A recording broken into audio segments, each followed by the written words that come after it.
Well, hello there and welcome to our final lecture in this series. It's great to be here again with you. Going forward, we're looking at assessment and major assessment preparation.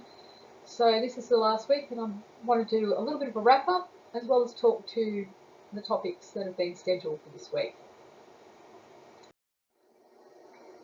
So first on, just a word on Ignatian discernment. So pondering and noticing interior movements of attraction or rejection or even heaviness are at the heart of Ignatian discernment. Discernment involves prayer, weighing the facts and feelings about several good choices, which ultimately leads to a choice about what is the best fit for an individual or what fits best with their identity and vocation and mission. In the traditional language of Christianity, good Christians try to find the will of God for their lives. They look for signs, but often when no clear signs are given, they make a decision and then ask God to bless it. Now, Ignatius of Loyola developed a way of decision making and discernment based on his own experience of discernment making. And we know that when he was convalescing, that's when he started to detect and started to read about the saints, but he detected movements within himself. He found that at times he was left dry. He began to notice when he was left consoled. So what he noticed was those things that enlivened him, that gave him energy, that gave him a sense of well-being. And he also then noticed those things that drained his energy, that were distasteful or left him feeling shallow or hollow, unsatisfied. And he came to understand that consolation comes from the Spirit of God, when the Spirit of God touches your heart and your thoughts. And he came to learn that the spirit of hollowness, restlessness, shallowness is an indication that your choice is not the one that's best for you. Now, in this, you may choose something that is good for someone else. And remember at the beginning of the course, we were speaking about that. What's good for one saint, so Francis embracing abject poverty, was not good for, say, a saint like Bellarmine. So with this awareness of how God is leading in your life, Ignatius developed a set of guidelines for individuals who were wanting to make the best choice. Not a good choice, because we can all do that. Ignatius wanted a guideline set in place to identify them so that anyone could make the best choice. And he called these guidelines rules for discernment of spirits. Now, these guidelines are really beneficial and helpful when you need to make a serious decision about, say, what path to take, what occupation best suits your gifts and talents. Maybe it's a major decision about changing jobs, etc. For Jesuits, they make the exercises before making a decision to enter into the society. Is this for them? Tertians, again, do the exercises before their final commitment. They've been working for a long time as Jesuits. They've been in ministry and they go and do the 30-day retreat in order to make a decision for the rest of their lives. So these decisions, these rules for discernment, are really helpful when you are faced with two competing goods. Both actions are good. There's nothing immoral about them. There's nothing bad. So very often it's the most difficult choices are not between good and bad. That's usually pretty easy. It's when you face choices that are against good and good, because what you need to choose is the margins, the better for you. So for Ignatius, he knew that it's not a linear decision necessarily when you make a choice, but when you do make a choice, you really need to make it with clarity. So there's a sense, what you're trying to do is you're trying to, in your prayer, in your reflection, you're trying to get a sense of, that's it, this is the choice. Sometimes when you're making a choice, you may feel nothing. You've really got no guidance. There's no leaning of one way to another. So then Ignatius is guiding us to say, well, look for that sense of calm. What gives you that sense of calmness? So Ignatius counsels that, the choices can be made between facts or feelings and coming to a decision. But if you really don't have a strong sense, and that's the third way of making a decision, that more attention is needed. And so, he makes suggestions, list the advantages and disadvantages. So using your head and your heart. Look at the decision from someone else's point of view. Maybe they can feed back to you more clearly. Or imagine yourself at the time of death. That used to be one that a lot of the saints used. What is, at that time of death, which one of these choices is going to be the most important to you? If you're looking back on that decision, what would you have preferred? So by pondering reality, if you don't have a clear indication, then Ignatius gives you some activities to do in order to try and gain clarity before making a decision. And finally, though, when you do make a decision, that's not it. That's not the end of it. Ignatius then invites us to bring the decision before God, offer it to God, offer it in prayer, and offer it to God in prayer with the same belief that Ignatius has. Ignatius expected God to grant consolation if it was the right. He expected God to confirm the choice. And so what one can experience is in their hearts that there's this subtle drawing towards the choice that's been made. And discernment is the core of Ignatian spirituality, and it flows from the heart of the Ignatian charism. So how do we pray? What are these prayer methods we can use that complement or accompany discernment? So Ignatian prayer methods have been the focus of those wishing to identify distinguishing features of Ignatian spirituality and charism. So they focus on the methods, but if you focus on the methods alone, as we said at the very beginning, way back in the early weeks, there's nothing really unique in themselves of what Ignatius includes in the exercises. What is unique is the package. So none of the methods alone constitute an Ignatian spirituality.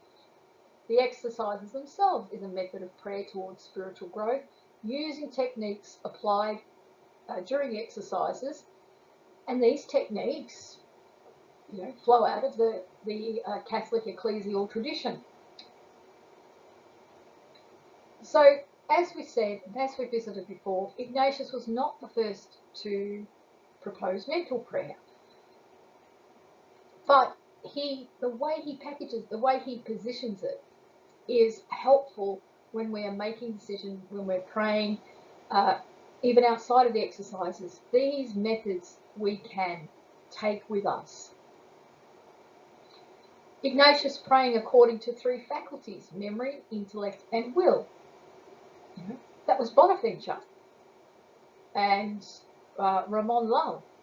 But that doesn't mean, just because it's not unique to Ignatius, the where he places it in the exercises, what he proposes, makes it unique to him. Imagine a prayer on the life of Christ, Alfred Brevet. He said, meditate on the life of Christ, and also St Bonaventure. The content of these texts have been passed down from generation to generation. What Ignatius does is he utilises them and he packages them and he presents them to somebody who can use them and apply them in everyday, ordinary life. You do not have to be in the monastery. The one method of prayer that is unique to Ignatius is the exercises themselves. So I thought it would be a fun thing to do is on the forum, perhaps if you could all place in there and identify any methods of prayer that you've come across in the spiritual exercises. Now, they may be things that were spoken about, but they also may be things that we haven't mentioned. So why don't you pause here and have a go at just trying to list all of the different prayer methods that you've come across in reading the exercises.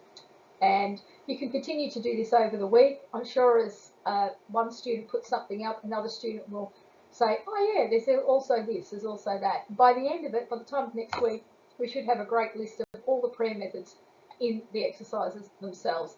It's just a little activity to review the exercises before you do your major assessment. And now a word on grace. In all apostolic works and in prayer, the primary importance is given to the movements of grace, not to the methods themselves. So the methods are a tool, a technique. They're not going to necessarily guarantee the outcome that you desire. They're a means to an end, they're not an end in themselves. So getting too bogged down, too focused on the technique is not helpful. Use what is helpful, discard what is not helpful. Some things are helpful at one time of your life or in one situation, whereas they're not going to be helpful in others. And so that's for you to discriminate in the use of those techniques. But the techniques, it's important to remember, are not the spirituality. They are to be used in order to move you deeper into a relationship with Jesus. No human effort that is useful in this purpose should be neglected. Ignatius wanted us to use all things at our disposal. You see that in annotation 1. You know, all ways, all means, even things he hasn't recommended in the exercises. Perhaps there's a technique or a style or a prayer form that is beneficial to you that he doesn't include. Ignatius doesn't shut that out. Every means, use all means.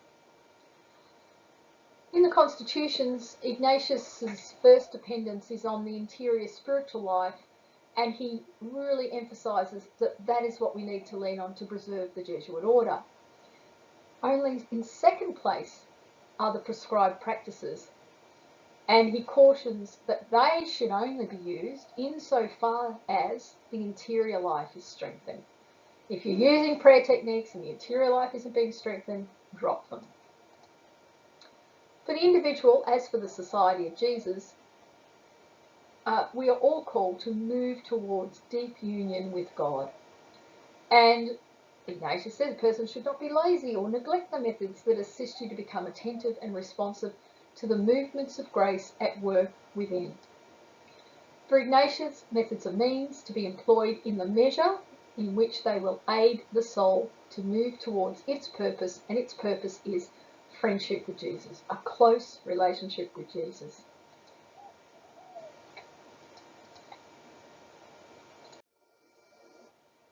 So, what was Ignatius like as a spiritual director?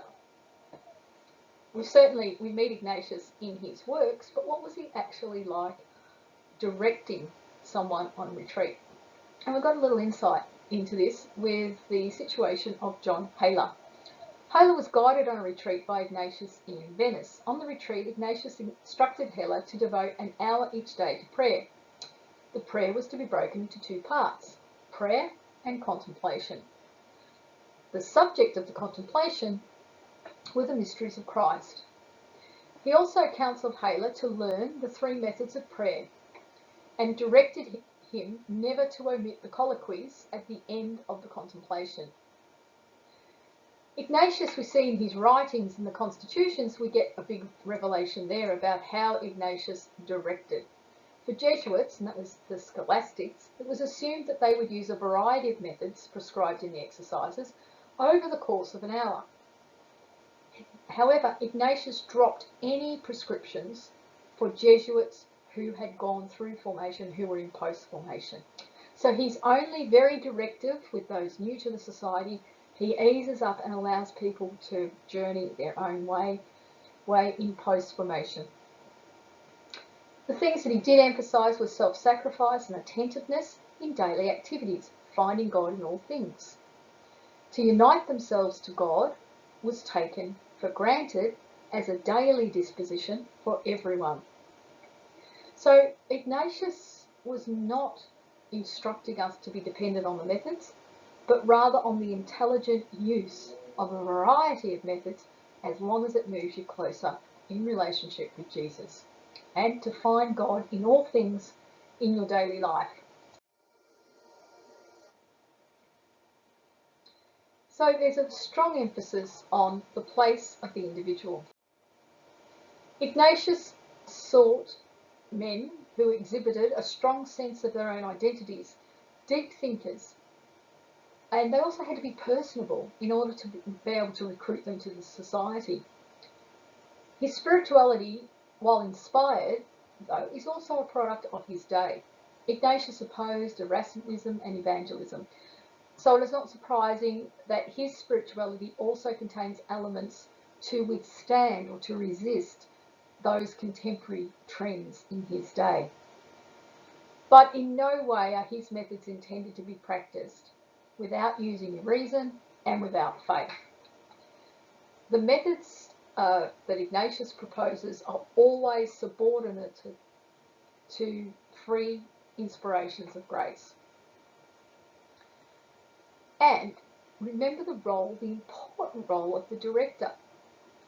It was expected that you would share these feelings, these sensations, these inspirations with an experienced director so that you could receive guidance, so that they could assist you in identifying the margins, what is going to be best for you. Ignatius was certainly not rigid in his spiritual direction and his spiritual disciplines. But at the heart of Ignatian spirituality, at the heart of the charism, is a passionate love for Jesus Christ. A passionate love for Jesus and also a dedicated use of reason. Ignatius's biographers highlight two traits in him: his mystical contemplation and his calm reasoning. Key to his spirituality was enthusiasm and reasoning, always directed towards serving and love. Apostolic service of Jesus in union with Jesus. Central to the Ignatian charism, and what it distinguishes it from other charisms that have been raised up by the Spirit in the Church, is apostolic service. There's always action. There's always an outpouring out into the world for Ignatius. It rests entrenched in the world. Ignatius sees Jesus in the marketplace, not in the monastery. And Ignatian spirituality is deeply rooted, deeply embedded in the Gospel and the New Testament. Ignatius, as a mystic, his mysticism is always service through love. And this theme, as you read his writings, as you get to know him, is a theme that is present throughout. Ignatius always disposed himself to be docile to the movement of grace, and he employed all of his capacities to ensure his reason was always enlightened by faith. Ignatius brought a new emphasis to the spiritual tradition of the Church, fulfillment of God's will, especially what God was asking of each person in his service. Ignatius joins two ideas together: service and conformity to the will of God. Now, as a society, if we look at the whole of the society as a collective and look at it as in its development, how did it develop then? As he drew others in, because it's important. Once Ignatius moves off the scene, how did Ignatian spirituality be sustained? So Xavier identifies 7 distinct periods in the historical development of the spirituality of Jesuits. So we've spent a lot of time with the founder, but I'm just going to give you a brief overview, and this is something, if you're interested, you can follow up later on in later years to look at how Ignatian spirituality has been sustained and continues to grow and continues to attract many to it, almost 500 years later. So there's the first era, so there's those who knew Ignatius. Then there's a period of consolidation. Then there's those years of the suppression where they're all disbanded. And then there's the restoration of the society. And the amazing thing was, it's the exercises that enabled the society to pick itself up, regroup, and remain right up to our present day. So in the 1556, 1580, there are some key people who warrant some of our attention. So you can see how Ignatian spirituality was sustained and developed by those who inherited the responsibility for the society and the charism and the spirituality post-Ignatius. So in this period, the Jesuits who were active in this time had been trained or had a direct relationship with Ignatius. Many wished to remain faithful to the intent of Ignatius. However, there was also, at that time, influencing the society, other spiritual traditions which were well established and that had begun to chip away at this nascent society's confidence. Now, the generals in this period are interesting. Diego Laynez, Francis Borgia, and Everard Mercurian, and let's have a look at them. So Diego, he was born in Spain. Interestingly, he was of Jewish descent. It's amazing actually how many new Christians, as they were called, joined the Society of Jesus, and the society even had a reputation of sort of having this, being a sort of a secret Jewish society from its enemies. Laynez graduated from the University of Alcalá. He met Ignatius in Paris. He was one of the original 10. He was a papal theologian at the Council of Trent, professor of scholastic theology. And at the council, it was interesting, at the Council of Trent, he was the only theologian allowed to preach. It was a role that was not permitted to other theologians. And he was restricted to a 3-hour limit for speaking, unlike others who were restricted to 1 hour. So he was a great gifted preacher.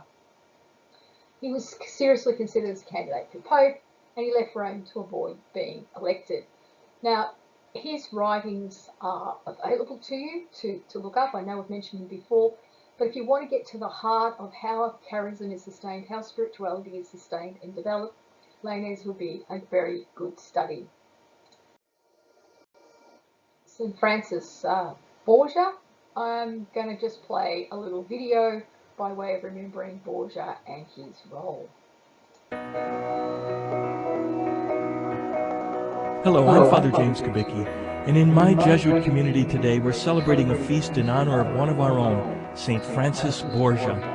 That last name has become synonymous with political intrigue and corruption, both in civil government and in the church.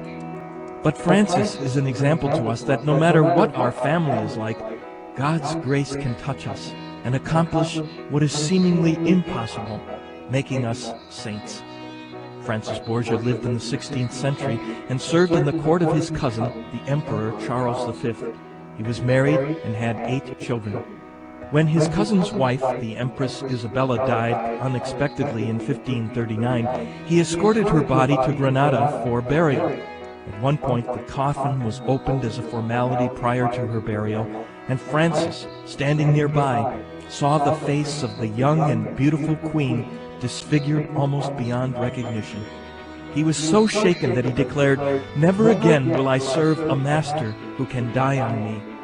This conversion led him to lead a more simple and prayerful life. In time, after the death of his wife and after arranging marriages for his children, he resigned his noble title and joined the Society of Jesus. Here's something he wrote in a letter to his fellow Jesuits when he was their general superior. "If the earth is dried up, it is scarcely surprising if first the flower and then the fruit dry up as well. In the same way, when our souls are dry in prayer and spiritual exercises, it follows that the flower and fruit of the Spirit dry up straight away. For the soul, which spends too little time in the meditation and imitation of Christ crucified, will conceive only a tepid desire to suffer, and will easily fall victim to impatience."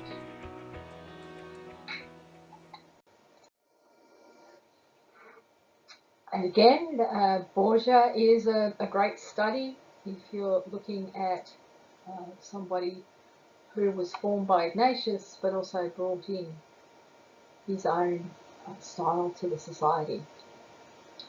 Now, Everard Mercurian was the first non-Spanish general of the society, and it's interesting that he was selected rather than Polanco, who had such a huge role and was so close to Ignatius. But when the Jesuits voted, they voted in Everard. He was born in Marcourt in Belgium, in the province of Luxembourg, and he is, again, another graduate of the University of Paris. Very important. This University of Paris is central to the foundations of the society and a really interesting study. He became acquainted with Jesuits there, and on September the 8th, 1548, he entered the society in Belgium. After the death of Borgia, the Third General Congregation was about to convene. Pope Gregory the 13th, a good friend of the society, expressed his desire to the delegates to elect a general who was not a Spaniard. And the fathers of the congregation obliged, voting 27 out of 47 for Everard Mercurian, a Belgian. During his 7 years and 3 months as general, he published a summary of the constitutions and made revision to the rules. During this time too, Polanco, and you can see the key role Polanco had in those 3 generals, including Ignatius himself, travelled Europe, and he made a census of the society's activities. He had produced 6 volumes which gave a detailed account of the progress the society had made from 1537 until the death of Ignatius. Mercurian died during a pandemic, influenza of 1580, while visiting the sick in their homes, and he was 66 years of age. So in the first period, there were also saints. So Borgia became a saint, who we already Faber, Jesuit College of Spirituality. We're part of the Faber community, which is Peter Faber. Xavier became a saint, and as I mentioned, people were worried that Xavier would be a saint before Ignatius, and in the end they became canonised on the same day. Peter Canisius, which the Jesuits have a retreat house in New South Wales, is named after him. And Cosca, and as we know it's Xavier, Cosca Hall, is named after him. And there's 40 martyrs murdered in 1570s. So the society, although it's so young, it was able to produce some wonderful saints, martyrs, and great examples of the Christian faith. And that was through, this deep spirituality which comes out of the exercises. Now, the intimate companions of St Ignatius were Laynez, Samaran, Nadal, Polanco, and Ribera. It was from among this group, and these are really interesting people, because a lot of the first spiritual writings emerge from that group. So again, I'm just mentioning this for those of you who want to go on and do further study or whet your appetite to learn more about Ignatian spirituality. These are some of the people I recommend that you look up and whose writings you read. So we spoke about Ignatius as a spiritual director. What was Xavier like as a spiritual director? Xavier, like Ignatius, also stressed great service and love of souls, and he had a deep desire to bring to fruition God's will in and for the world. He'd often end his letters with the following phrase, and I quote, "This I end by praying to God our Lord, taking as my intercessors on earth your own charity and the society, and also the whole church militant. Then turning to heaven, I begin to call upon all the blessed who once belonged to the society in this life, and then all the church triumphant, that through their prayers and merits, God our Lord may grant me to perceive in this life his most holy will, along with grace, once it has been perceived, to fulfill it well and perfectly." Now, for those of you from a different tradition, I'll just explain some of these terms. Please forgive me if you already know this. Some do, some don't. In Christian theology, the Christian church is traditionally divided into the church militant, which consists of Christians on earth, so it's all of us, who struggle as soldiers of Christ against sin, the devil, and the rulers of the world of darkness, against the spirit of wickedness in the high places, as I'm quoting there from some church documents. The church penitent is also called the church suffering, or the church expectant, which in the theology of certain churches, especially that of the Catholic Church, consists of those Christians currently in purgatory. And the church triumphant consists of those who have the beatific vision and who, in other words, who are enjoying all the good things in heaven. So Xavier's general instructions to his companions in mission were similar in style to what we read in Ignatius's exhortations. So I'm just going to read what Xavier says, and you can hear the ringing voice of Ignatius. Twice a day, or at least once, make your particular examines. Be careful never to omit them. Above all, so love as to make more account of your own conscience than you do of those of others. For he who is not good in regard to himself, how can he be good in regard to others?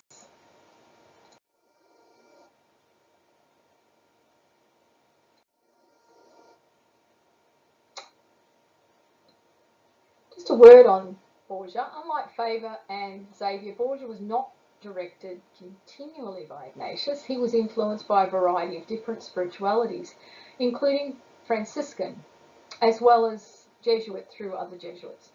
It was only 8 years after he embraced an intensely pious life that he placed himself under the influence of Ignatius. So he had a lot of experience with other spiritual traditions. And again, I encourage you also explore a variety in order to understand Jesuit spirituality, Ignatian spirituality. That becomes clearer when you study other spiritualities.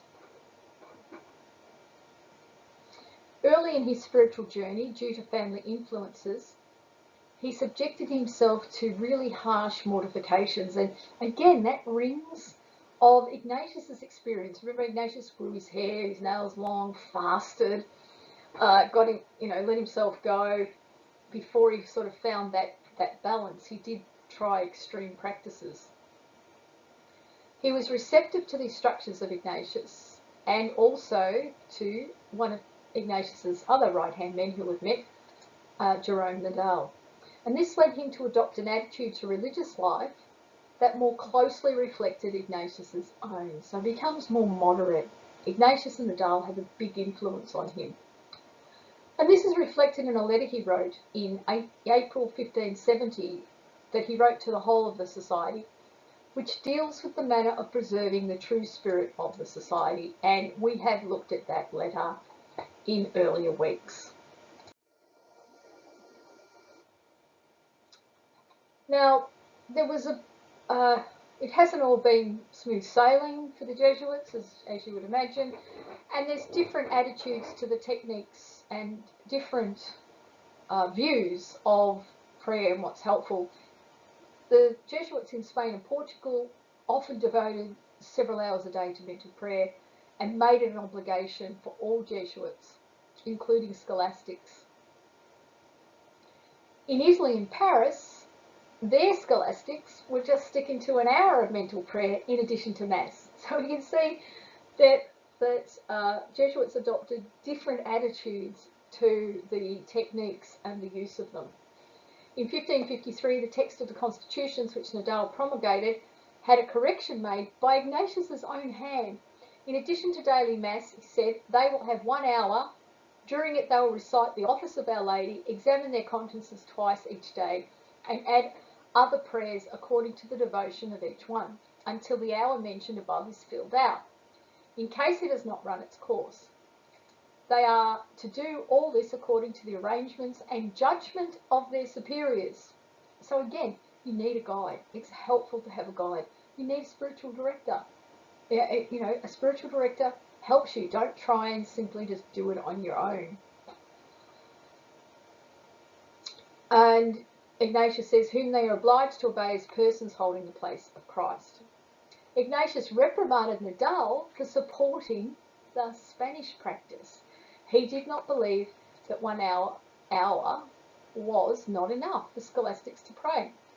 But of course, it didn't preclude people from spending more time, especially in times of need or great necessity, or on retreat, from spending more time in prayer. For fully trained religious, as we've said, there's no prescription set down by Ignatius. Ignatius gives you a free hand. Once you've been through the formation, once you've lived the life, he really expected you to adopt the methods that you need. But of course, he did also expect superiors to be obeyed, and also your confessor in these matters. When Borgia was elected superior, there were two trends still present. A decree promulgated, Decree 29, which gave the general the power to increase prayer time, and in the measure in which his prudence would judge it opportune in our Lord, while bearing in mind the needs of countries, persons, and the like. Because, of course, by the time Borgia becomes general, the society spread throughout the world. It's always had different cultures, as we mentioned in previous weeks. But of course, it becomes more diverse. It goes out into the missions, and so culture has to be considered. What is best for the local community? And the local superior was really the one with the power to make that call, that judgment. Now, the Jesuit order has always been active, and so there's always a cautionary note on this. While you might reduce prayer down because of your apostolic works, there is also a balance. Can't let your apostolic works then completely wipe out your prayer. St John Bosco, he, again, another active order, an apostolic order, much later, of course, in the 1800s, it was founded. He had a very short prayer time for Salesians, and he always said, look, if you're too sick, if you're too tired, if it's, working, you could let the prayer go, not forever, but in order to do the apostolic works. But it's always a danger. So Francis Borgia wrote to the Jesuits in India, as we've seen, the more one comes closer to the way of purity of conscience and prayer to God, our Lord, from whom all good must come, the more should he be convinced that his ministry for the help of neighbour will be fruitful. Borgia composed his own book of meditations, which reveals his approach to prayer. They follow closely the Ignatian formula containing preludes, a gospel text as a basis, short considerations, practical applications, and a colloquy at the end. If you're looking at modern books and they are claiming to be modern versions of Ignatian spirituality, it's not bad to look for these elements to see and ensure that they might be contemporary, but they are aligned with Ignatian spirituality. In a similar style to the second week of the Exercises, that's Borgia's book. It does reflect it, and again, that's something for contemporary works. When you pick up a contemporary work, if it's not reflecting, if you can't see the weeks of the Exercises, if you can't see if it's so dissimilar, I would say scrap it. I mean, use it for interesting reading, but not as a claim that it's going to advance you in the spirituality of Ignatius. People studying Borgia said, while he had techniques of Ignatius, he lacked Ignatius's imagination.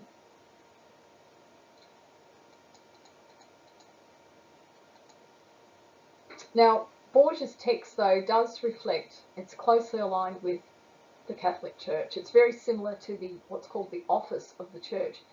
And that's the daily office is prayed by priests and religious and also laity. It consists of psalms, scripture reading, and prayers.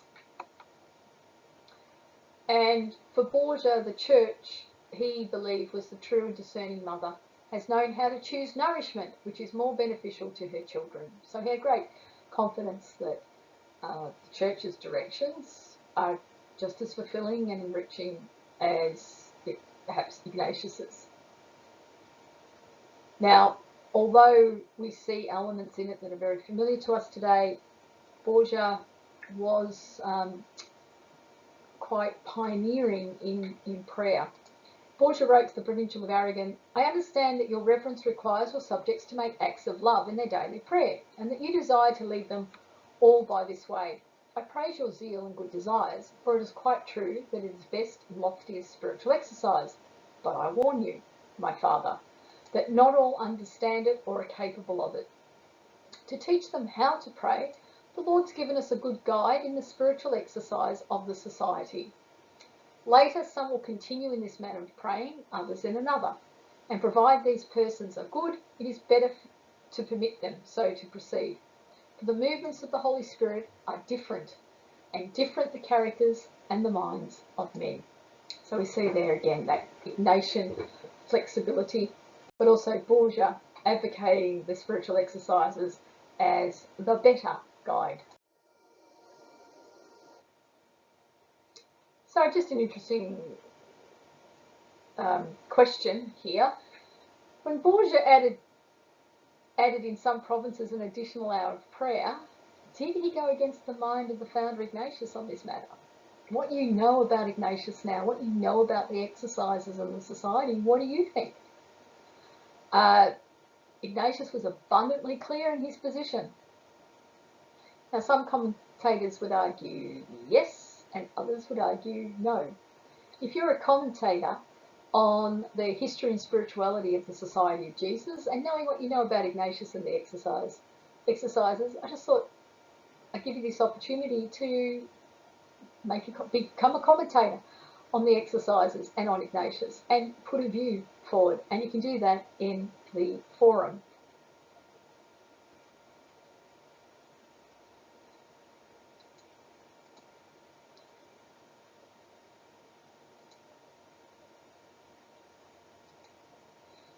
In his letter of 1560, Borgia stated the society proceeded with greater simplicity and purity, and he instructed all to receive corrections with humility and without bitterness.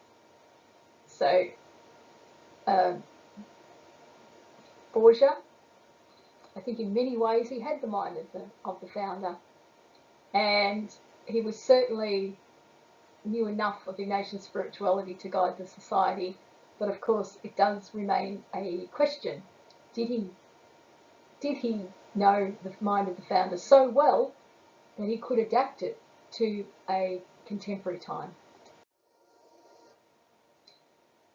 And finally, I would like to look at someone who's influenced us. As you know, we have the Arrupe program, which is named after Pedro Arrupe, and just to look at a modern day Jesuit.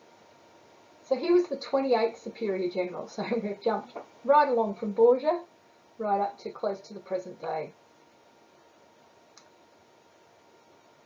And he had the responsibility of leading the Jesuits and others in a post-Vatican II world.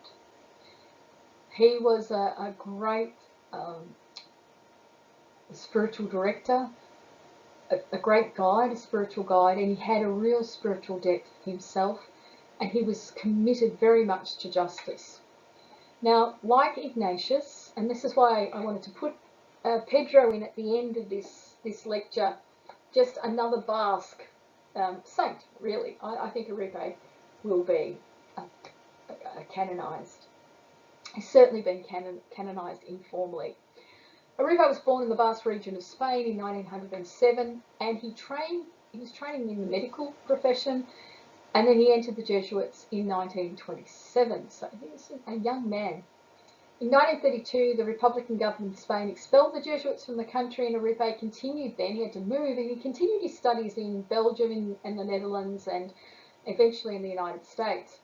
When he was ordained, he was sent to Japan, and that was in 1938, and he hoped to work there as a missionary for the rest of his life. Now, he did not have an easy time. And in December the 7th, 1941, with the bombing of Pearl Harbor, the Japanese security forces arrested him on the suspicion of being a spy.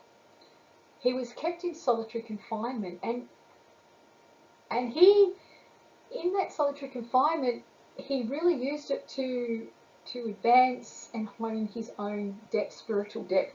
He described his privation and uncertainty that he suffered as he waited for his case to be heard and for it to be resolved. He says that what he missed most was the Mass.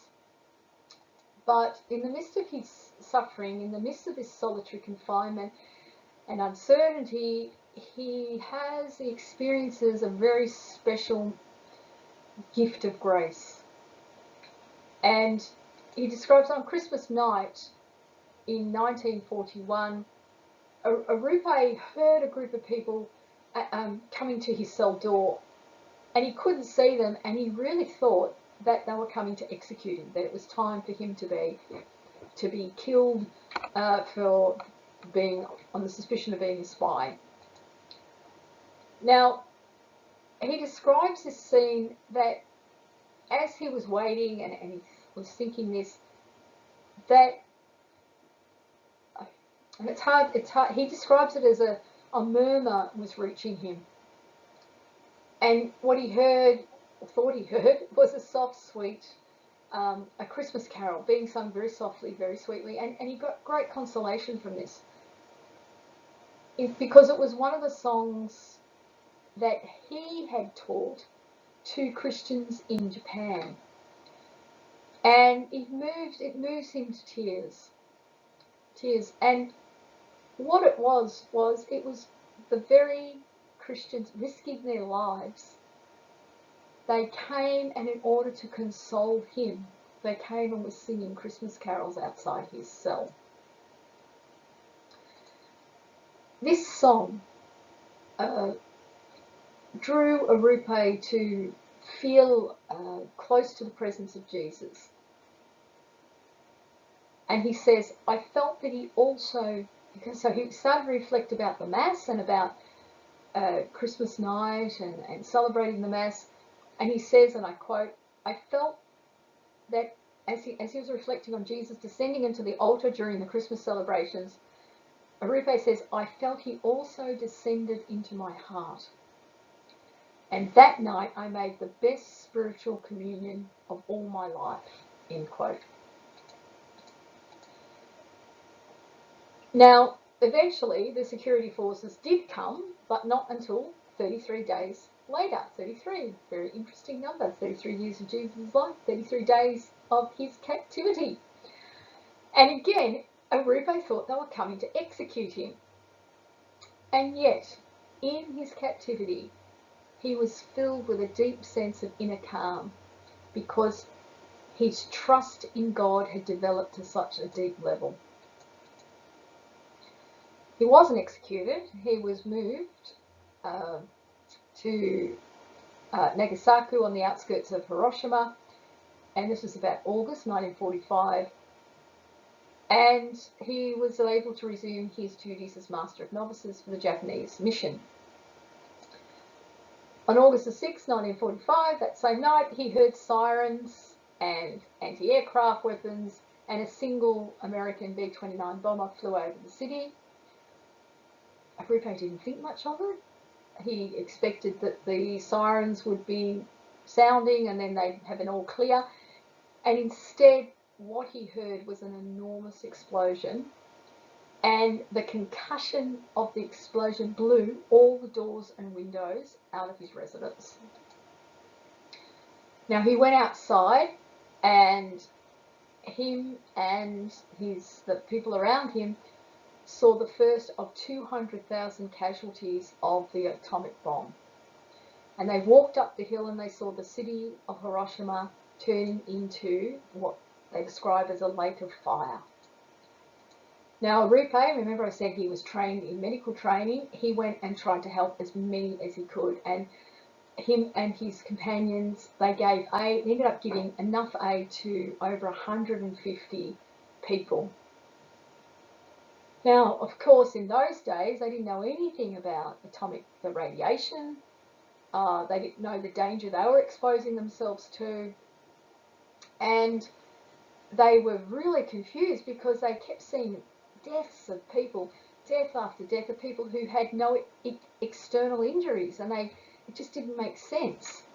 So Arrupe and his fellow Jesuits had very little in trying to help these people. They only had basic food, they had very few medical supplies, and they found themselves trying to care as best they could of people without any anaesthetics or drugs. And they took in those 150, and of them only one boy died. So they gave such great care with such limited resources that they ended up saving 149 of the 150 that they took in. So you can really see that it's not only the physical there, but the spiritual union with Jesus and their spirituality had an efficacious effect, I believe. Now, later on, when Arrupe was visiting Latin America, he was celebrating Mass in a slum area. It was one of the poorest in the region, and he was really taken by the way people attended Mass, at their attentiveness, at the respect they had, and again he's moved to tears, because he sees the tears of those who are attending Mass with him. And after that, a man invites him to his home, and it was just a shack, and he invites Arrupe to sit with him and to just look at the setting sun together.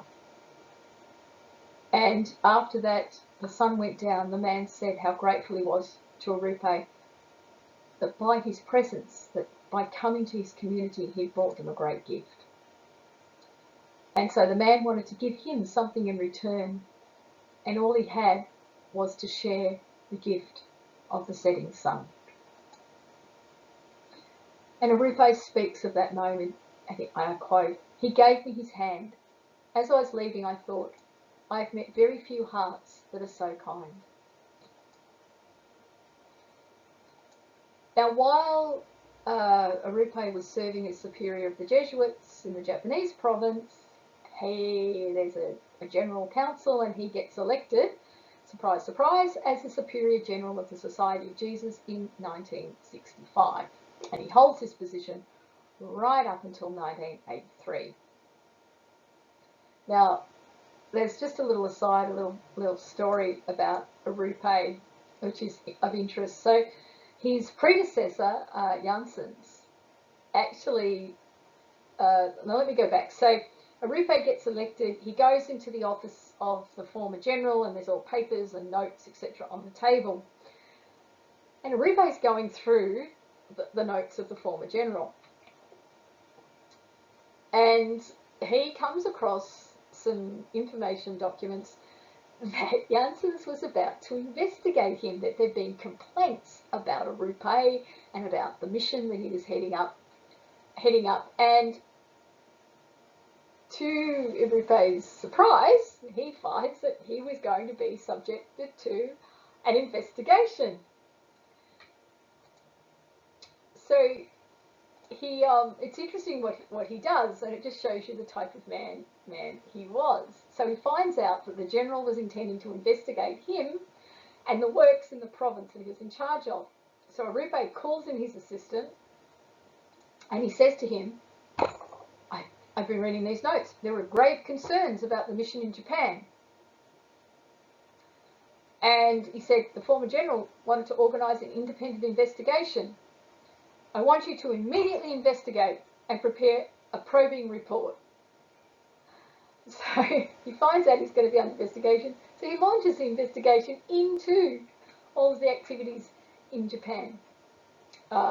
I'm not sure what the conclusion of the story is. I don't think he found anything untoward about himself in that investigation. But I just think it's interesting that he finds that out and fulfills the wish of the previous Superior General.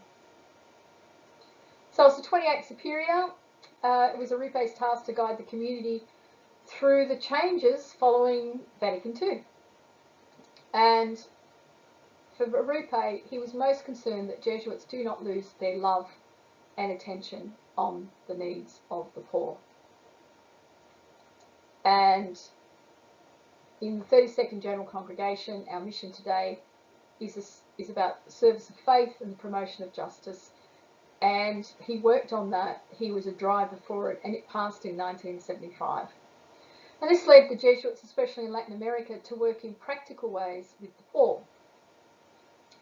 And in spite of the threats against their lives, threats that led to the murder of 6 priests in El Salvador in 1989, and the Jesuits continued their justice work with the poor with Arrupe's support. And Pope Francis himself is a direct product of what Arrupe set up when he was Superior General.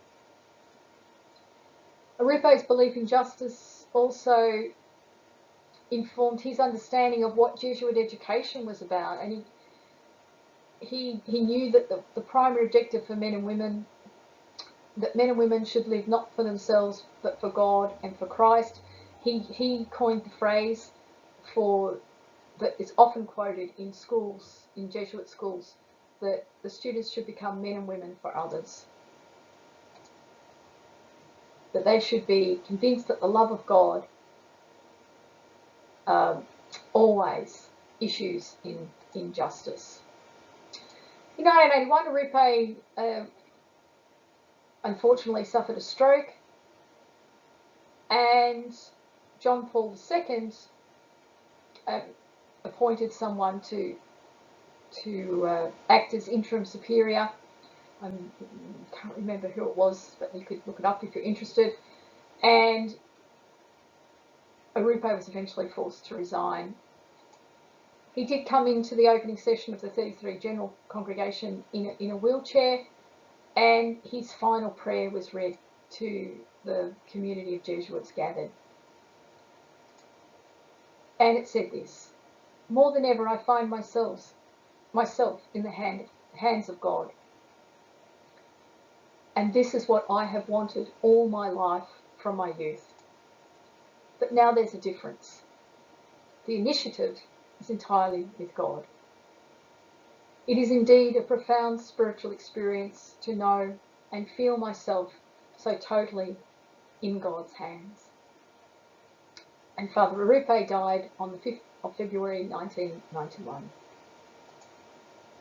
And for those of you who have journeyed in this course with me, it's been a pleasure. And I hope that in these studies, in these reflections, in the conversations that you've had with one another, that we may all, at this time of our life, like Father Arrupe, find ourselves totally in God's hands, and in knowing that, experience great consolation.